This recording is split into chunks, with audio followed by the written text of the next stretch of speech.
আমার নাম পূজা। আমার স্বামী সৌদি আরবে ড্রাইভারের কাজ করেন, যার জন্য আমি তার অনুপস্থিতি খুব অনুভব করি।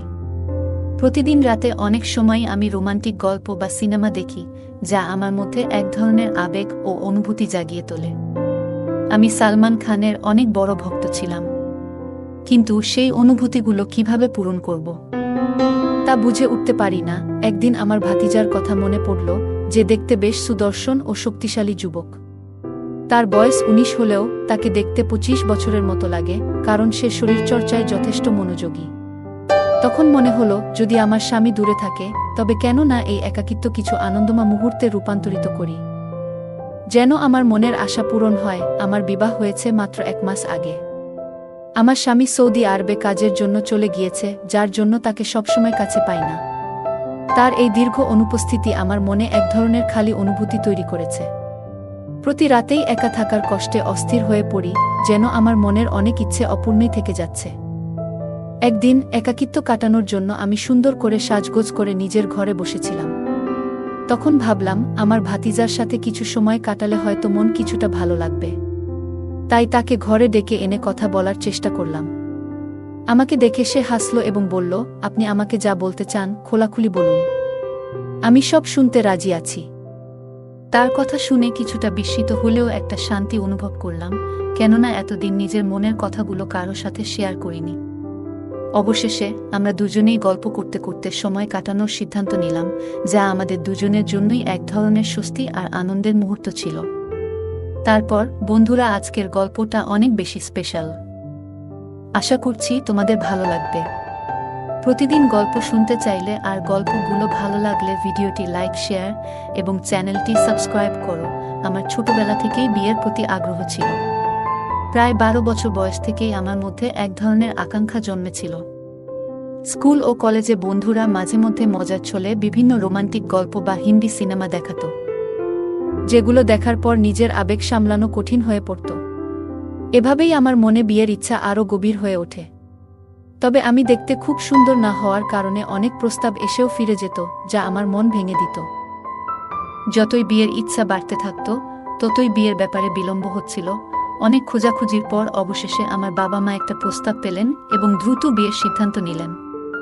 ছেলেপক্ষেরও বিয়ের তাড়াহুড়ো ছিল, আর আমিও বেশ আগ্রহী ছিলাম, তাই আমাদের বিয়েটা ১ মাসের মধ্যেই হয়ে গেল। আমি ভীষণ খুশি ছিলাম আমার নতুন জীবনে প্রবেশ করে, কিন্তু এই সুখ দীর্ঘস্থায়ী হল না। বিয়ের কয়েকদিন পরেই জানতে পারলাম, আমার স্বামী সৌদি আরবে চাকরি করেন এবং সেখানে ড্রাইভারের কাজের জন্য তাকে বেশিরভাগ সময় বাইরে থাকতে হয়। যখন জানলাম তিনি ১ মাস পরেই ফিরে যাবেন, তখন আমার মন খারাপ হয়ে গেল। এই ভেবে আমি কান্না করে ফেললাম।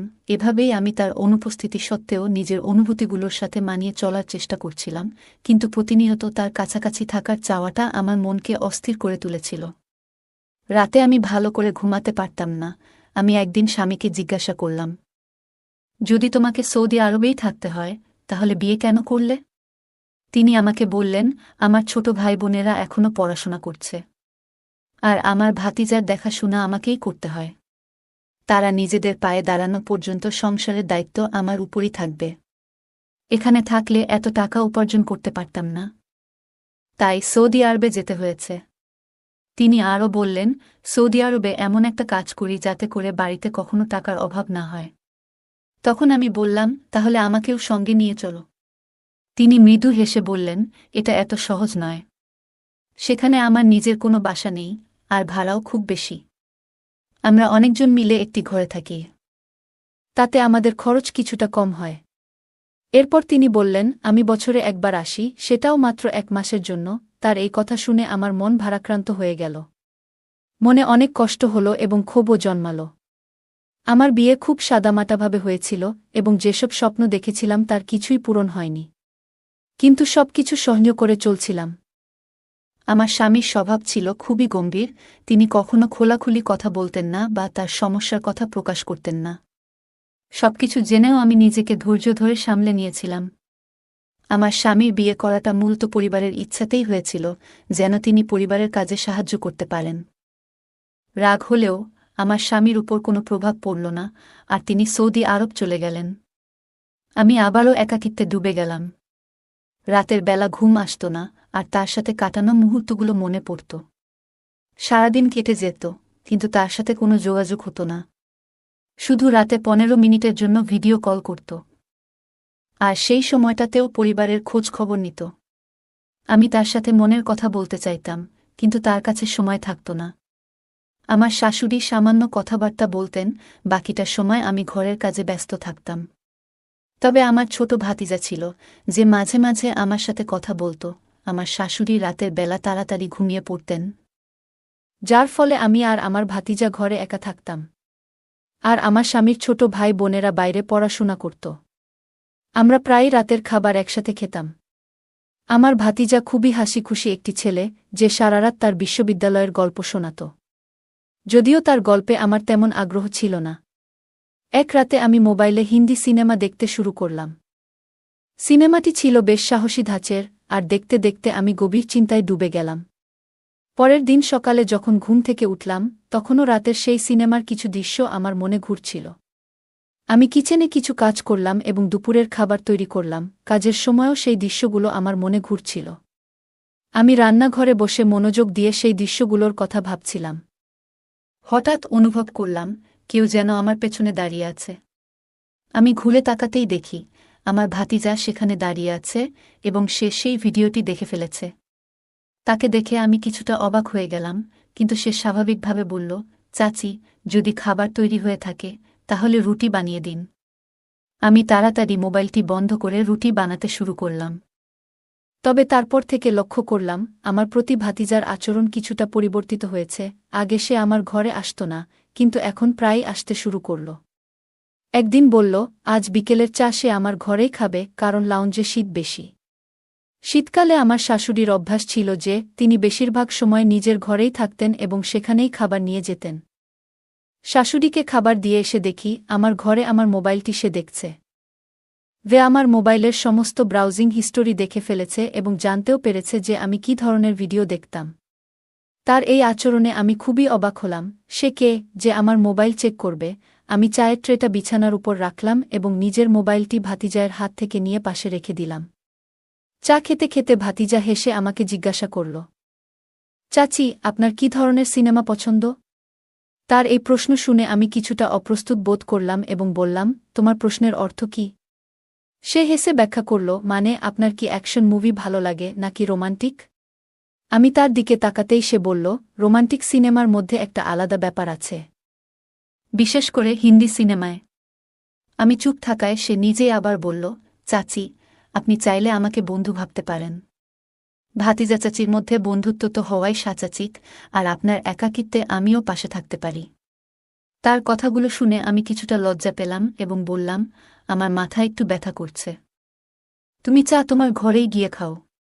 যদিও আমি বন্ধুত্বপূর্ণভাবে মিশতে চেয়েছিলাম, তবু কিছুটা অস্বস্তি অনুভব করছিলাম। কথা বলার ধরন দেখে আমি কিছুটা বিরক্ত হলাম এবং কড়া ভাষায় ভাতিজাকে বললাম যে এখানে থেকে চলে যাও, সে নিজের চা নিয়ে তার ঘরে চলে যেতে পারে।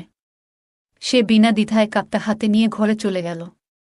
সাধারণত কাজের ফাঁকে ফাঁকে সে মাঝে মাঝে আমার সঙ্গে হালকা মজা করত, কিন্তু সেদিনের পর থেকে সে কিছুটা চুপচাপ হয়ে গেল। পরদিন সকালে যখন আমি রান্নাঘরে সকালের নাস্তা বানাচ্ছিলাম, তখন সে হঠাৎ নিজের ঘর থেকে চাচি, চাচি বলে ডাকতে শুরু করল। আমি তার ঘরে ঢুকে দেখি সে নিজের শার্টের বোতাম লাগানোর চেষ্টা করছে।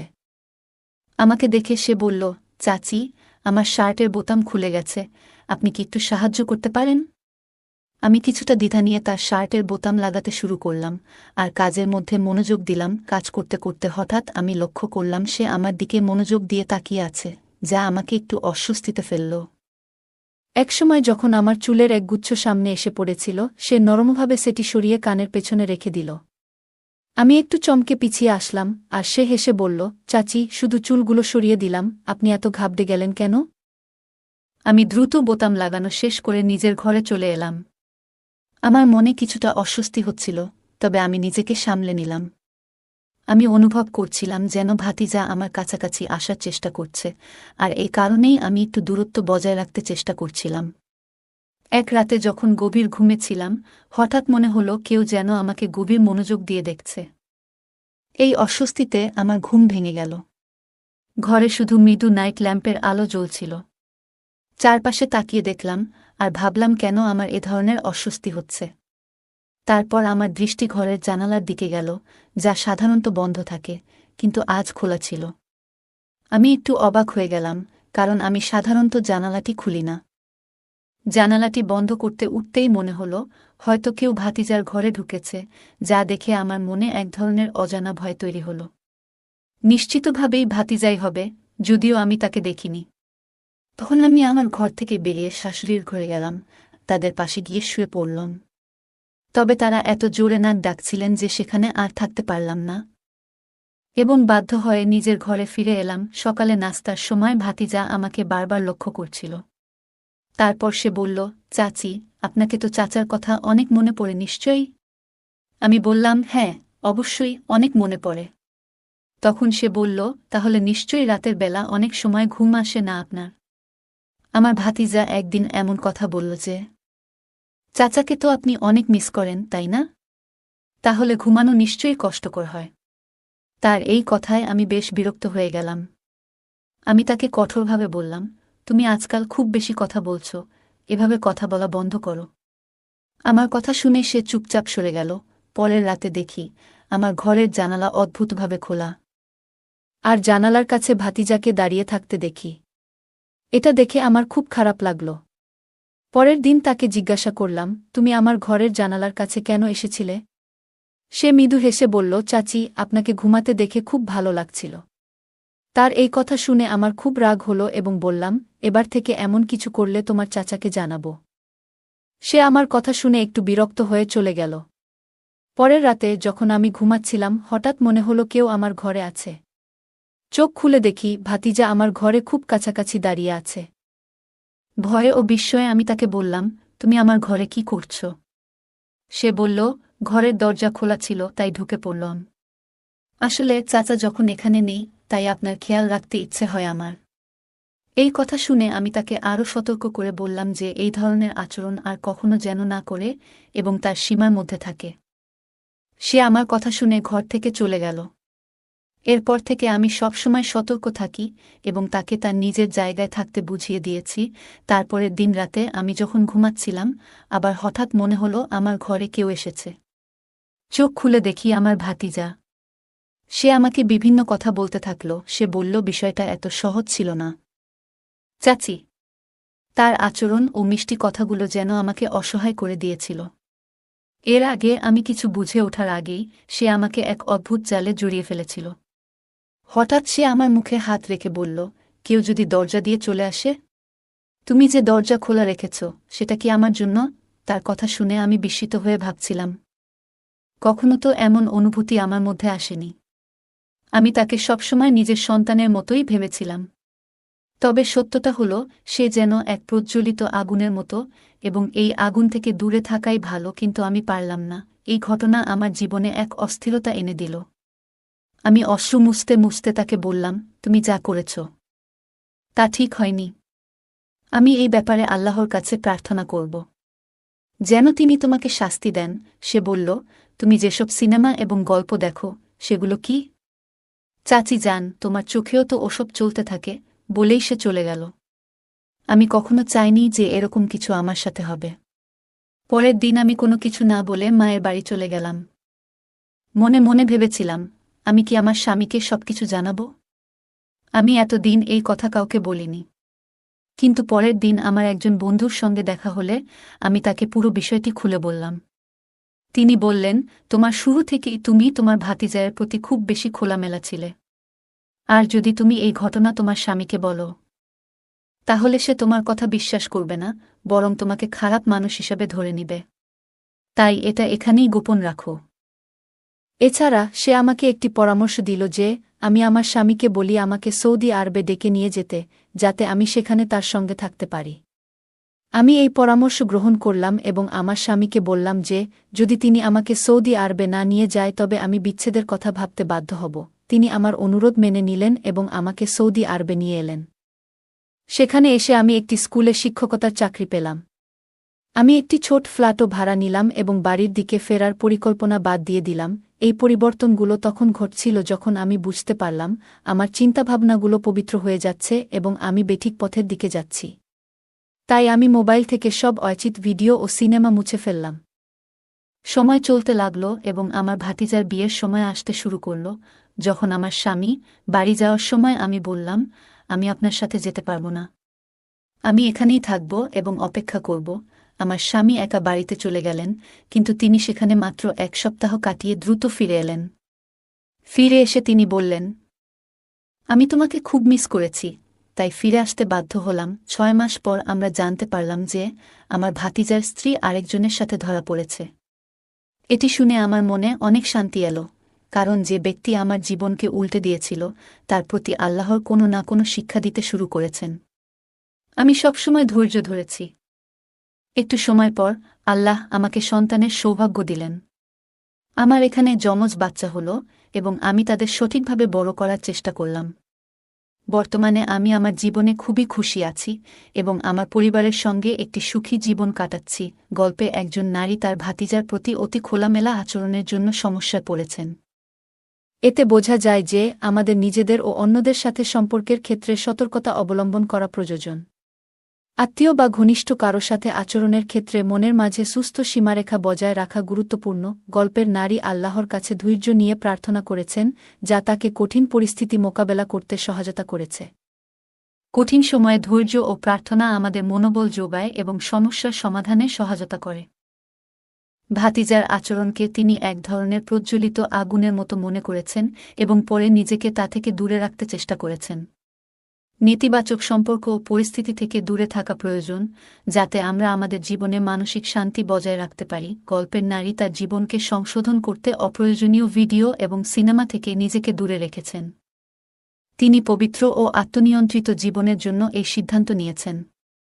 এটি আমাদের শেখায় যে আত্মনিয়ন্ত্রণ ও নিজেকে সঠিক পথে নিয়ে যাওয়া জীবনের মান উন্নত করে। গল্পে নারী ধৈর্য ধরেছেন এবং অবশেষে দেখেছেন যে ভাতিজার স্ত্রীর বিশ্বাসঘাতকতা ঘটেছে। এতে তিনি শান্তি খুঁজে পেয়েছেন, কারণ এটি তাকে মনে করিয়েছে যে আল্লাহ ন্যায় বিচারক এবং আমরা আমাদের জীবনের ন্যায়ের উপর পূর্ণ নির্ভর করতে পারি। বন্ধুরা, যদি এই গল্পটি ভালো লেগে থাকে তাহলে দয়া করে ভিডিওটি লাইক করুন এবং আমাদের চ্যানেলটি সাবস্ক্রাইব করুন। পাশে থাকা বেল আইকনটি প্রেস করুন, যাতে করে আমরা যখনই নতুন ভিডিও আপলোড করি তার নোটিফিকেশন সবার আগে আপনার কাছে পৌঁছে যায়। ধন্যবাদ, দেখা হবে আমাদের পরবর্তী ভিডিওতে।